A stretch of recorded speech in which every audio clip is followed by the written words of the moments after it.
Hi everyone, this is Shankar Pratap Singh and you are watching SPS Film on YouTube channel. So guys, आज हम बात करेंगे सन अगर कुंडली के 9th हाउस में यानी नवम भाव में आता है तब क्या होता है। नवम भाव का संबंध हमारे बिलीफ से है।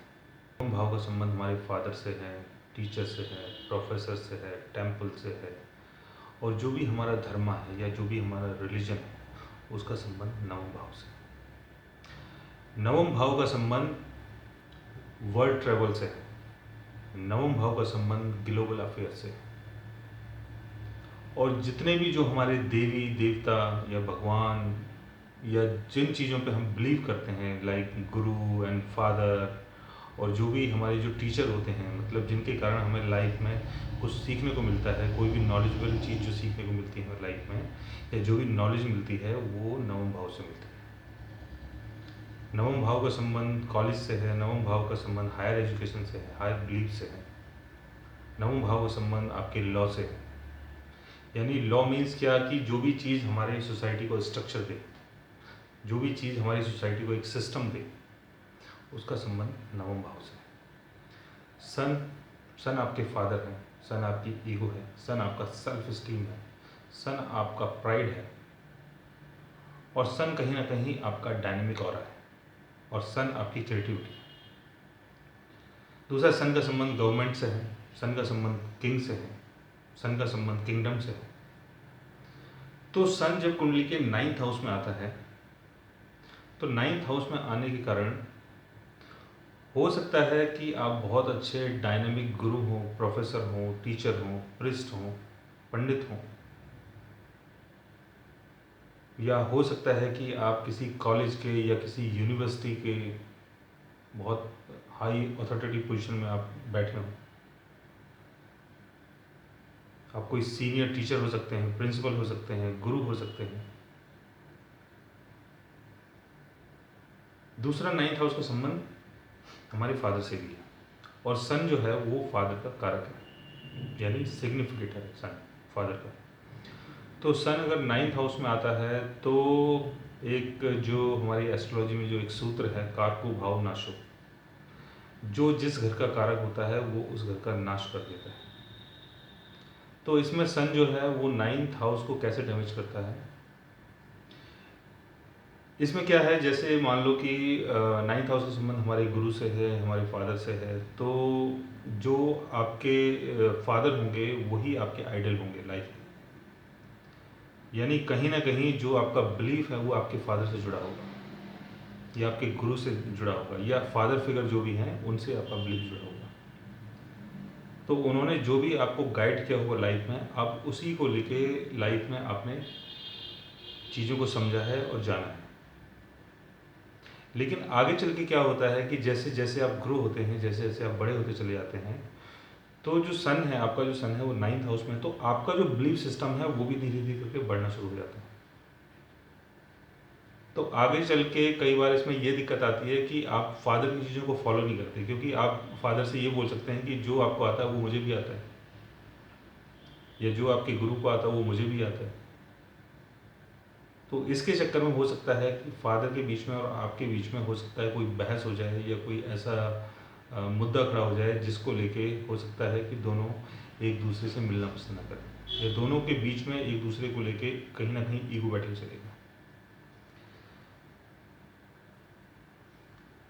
9th हाउस का संबंध जैसे मैंने बताया आपके फादर से है, तो सूर्य अगर मान लो सन अगर 9th हाउस में अपने ऑन शाइन में है, यानी आपका लियो साइन में है या एग्जिटेशन में है यानी एरीज में है, तो आपके फादर होंगे जो उनका रोल होगा बहुत ज़्यादा डायनेमिक होगा।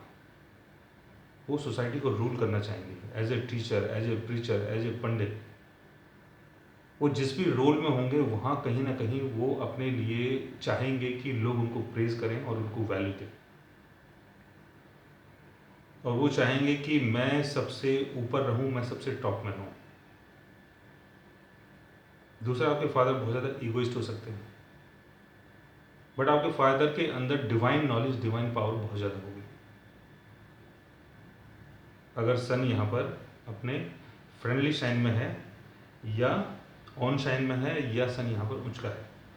अगर यहाँ सन नीच का है, मान लो अगर लिब्रा साइन में है, तो हो सकता है आपके फादर थोड़े से मैनिपुलेटिव हो सकता है आपके फादर किसी अथॉरिटेटिव पोजीशन को हासिल करने के लिए कोई रॉन्ग डायरेक्शन यूज़ करें, क्योंकि जो लिब्रा है उसका संबंध अलायंस से है। तो हो सकता है कि आपके फादर बहुत सारे अलायंस कर लें और उसके कारण वो चाहते हैं कि मैं सबसे टॉप बन जाऊँ नेगोशिएशन करके।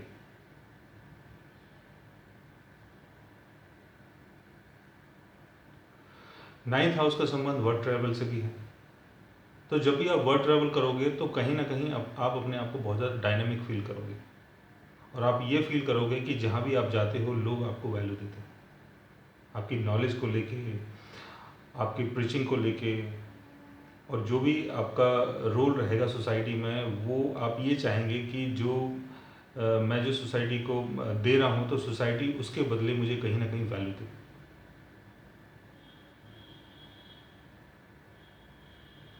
नाइन्थ हाउस का संबंध ग्लोबल अफेयर से है।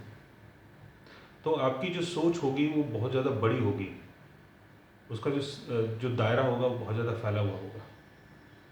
तो आप चाहेंगे कि समाज में, सोसाइटी में आप कोई ऐसी चीज़ लेके आएँ जिसके कारण समाज में धर्म की स्थापना हो, नए युग की स्थापना हो, नई चीज़ों की स्थापना हो। तो नाइन्थ हाउस में अगर सन आता है तो इंसान को बहुत अच्छा प्रीचर बनाता है, टीचर बनाता है, फिलोसफर बनाता है, गुरु बनाता है, पंडित बनाता है। और इन चीज़ों में आप कहीं ना कहीं एक अच्छी पोजीशन में होंगे, और आप ये फील करेंगे कि लोग आपको एडमायर करते हैं आपकी चीज़ों के लिए, आपको वैल्यू देते हैं।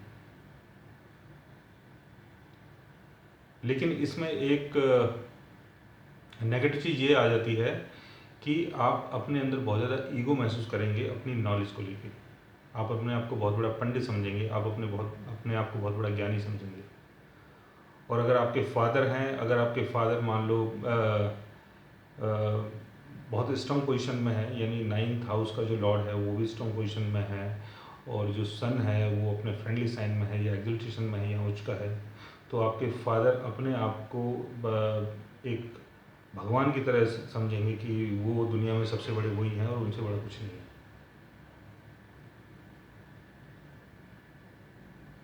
और दूसरा, वो इस चीज़ को लेके बहुत ज़्यादा अंदर से अपने आप को ईगोइस्ट फील करेंगे कि मेरे अंदर इतनी नॉलेज है, मेरे अंदर इतनी क्षमता है, और लोगों को मुझे वैल्यू देनी चाहिए। I am like a God.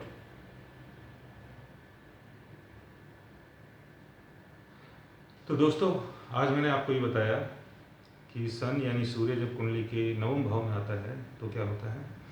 अगर आप भी जानना चाहते हैं कि आपका सूर्य कुंडली के नाइन्थ हाउस में आपको क्या फल देता है, तो आप हमारे चैनल को सब्सक्राइब कीजिए और अपने सूर्य को जानने की कोशिश कीजिए। और अगर आप हमसे कंसल्ट करना चाहें तो आप हमें हमारी वेबसाइट के थ्रू मेल कर सकते हैं, मैसेज कर सकते हैं, और हमसे बात कर सकते हैं। आगे हम एक और नई सीरीज़ लेके आएंगे, और सन कुंडली के 10th हाउस में आपको क्या बेनिफिट करवा सकता है, क्या फल देगा, तो उसके बारे में हम आपसे डिस्कस करेंगे। आज के लिए बस इतना ही। Thanks for watching. Bye bye and take care.